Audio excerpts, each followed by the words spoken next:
دابینکردنی بیمەی کۆمەڵایەتی کامەڵ مافی سەرەتایی کرێکارانی بیناسازی و گشت چینی کرێکارە. کرێکارانی بیناسازی زۆرترین ژمارەی چینی کرێکاری ئێران پێک دێنن. لەو جێگەیەوە کە ئەم کرێکارانە وەرزین و زۆریان ناویان بۆ بەهرەمەندبوون لە خزمەتگوزاری گشتی لە هیچ نووسینگەیەکدا تۆمار ناکرێت، هەرگیز ئامارێکی ورد لە جەمعیەتیان لە بەردەستانیە.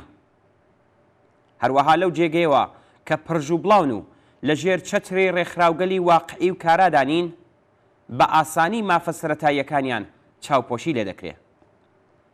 ڕکودی ساخت و ساز و لە ئاکامدا بێکاربوونی کرێکارانی بیناسازی بەهۆی ڤیرۆسی کۆڕۆنا، بەهرەمەند نەبوون لە بەستەی پشتیوانی دەوڵات، بەهرەمەند نەبوون لە ئیمکاناتی بیمە، بێبەشبوون لە غەرامەتی ڕۆژانی بێکاری و نەخۆشی و بێبەریبوون لە گەڵاڵەی کارە سەخت و زیانبارەکان تەنیا بەشێک لە کێشەی کرێکارانی بیناسازی سەرتاسەری ئێرانە.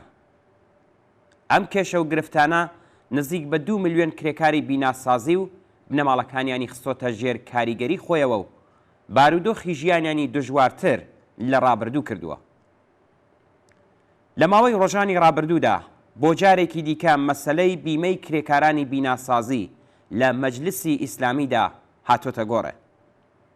هەڵبەت نەک بە ئامانجی کرانەوەیەک لە ژیانی کرێکارانی بیناسازیدا، بەڵکو بە ئامانجی سەقامگیرکردنی پێگەی نائادڵانە و چەوسێنەرانەیەک کە ئەم بەشە لە چینی کرێکار تێدایە.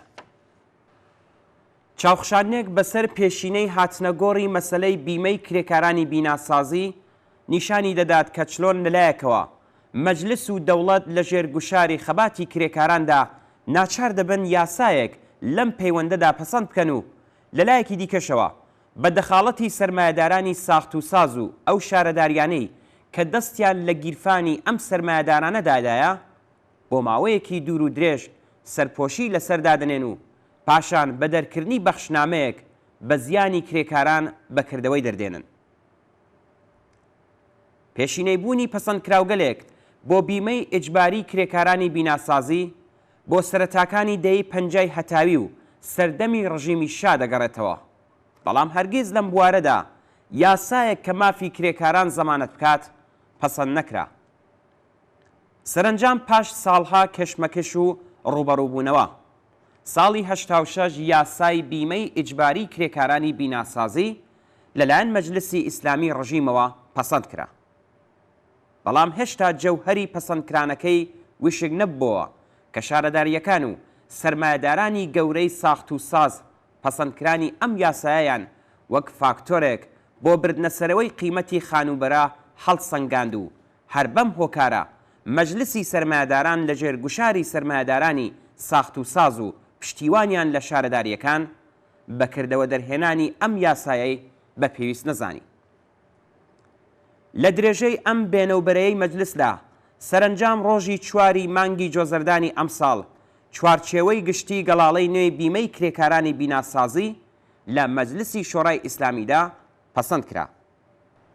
بەڵام ئەم گەڵاڵەیە بێجگە لە ئاماژەیەک بە مافی گشتی بیمەی کرێکارانی بیناسازی بابەتێکی دیکەی تێدا نییە و بە هیچ ئایننامەیەکی کردەوەیش پێبەند نییە.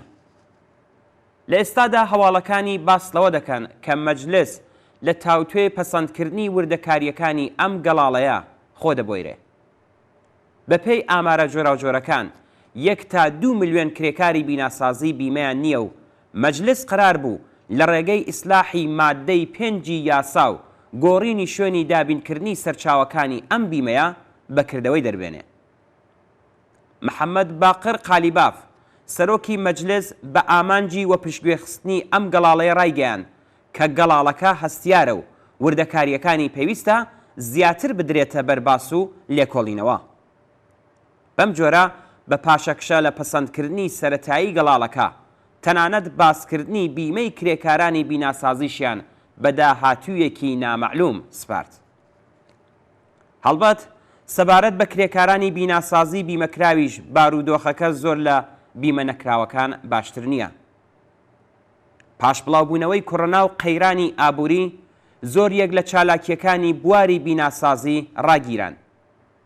لە هەمان حاڵدا سازمانی تامینی ئیجتماعی بەخشنامەیەکی دەرکرد و بەپێی ئەم بەخشنامەیە ئەو کرێکارە بیناسازیانەی کە 3 مانگ پەرداختی 7% لە حەقی بیمەکەیان دواخراوە لە لیستی بیمە دەرهاویشت. ئەوە بۆ مانایەکە نەتەنیا بە ژمارەی کەسانی بیمەکراو زیاد نەبووە، بەڵکو سازمانی تەمینی ئیجتیماعی بە دەرکردنی ئەم بەخشنامەیە هەوڵ دەدا تا ژمارەیەکی هەرچی زیاتر لە کرێکارانی بیمەکراو لەژێر پوششی خۆی بخاتە دەرێ. پتر لە 16 مانگ لە دەستپەیکی بڵاوبوونەوەی ڤیرۆسی کۆڕۆنا لە ئێران تێپەڕ بووە. ئەم بابەتە هاوکات لەگەڵ ڕکودی ئابووری بێکاریەکی بەرینی بەسەر کرێکارانی بەشە جۆراوجۆرەکانی ئێران لەوانە کرێکارانی بیناسازیدا سەپاندووە. نەبوونی بیمەی بێکاری و یارمەتی دەوڵەتی بارودۆخی ژیانی 2 ملیۆن کرێکاری بیناسازی و بنەماڵەکانیانی یەکجار خستۆتە ژێر کاریگەری خۆیەوە. بەشێکی زۆر لە کرێکارانی بیناسازی لە مانگی ڕەشەمەی ساڵی 98 و لەگەڵ دەستپەیکی بڵاوبوونەوەی ڤیرۆسی کۆڕۆنا هەتا ئێستا بێکارن، داهاتێکیان نییە و زۆر یەک لەم جەمعیەتە تەنانەت چکۆلەترین یارمەتیان لەلایەن دەوڵەتەوە وەرنەگرتووە.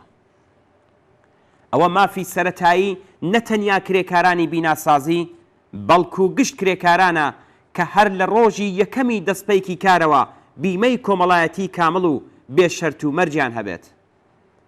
ئەم بیمە کۆمەڵایەتیانە بریتین لە بیمەی نەخۆشی وێڕای پێدانی حەقدەست لە ڕۆژی یەکەمی نەخۆشکەوتنەوە، بیمەی بێکاری لە کاتی لەدەستانی کار، بیمەی ڕووداوەکانی شۆنی کار بەبێ هیچ شەرت و مەرجێک وێڕای وەرگرتنی 100% حەقدەست و بیمەی تەمەن و دابینکردنی هەزینەکانی ژیانی بەجێماوان.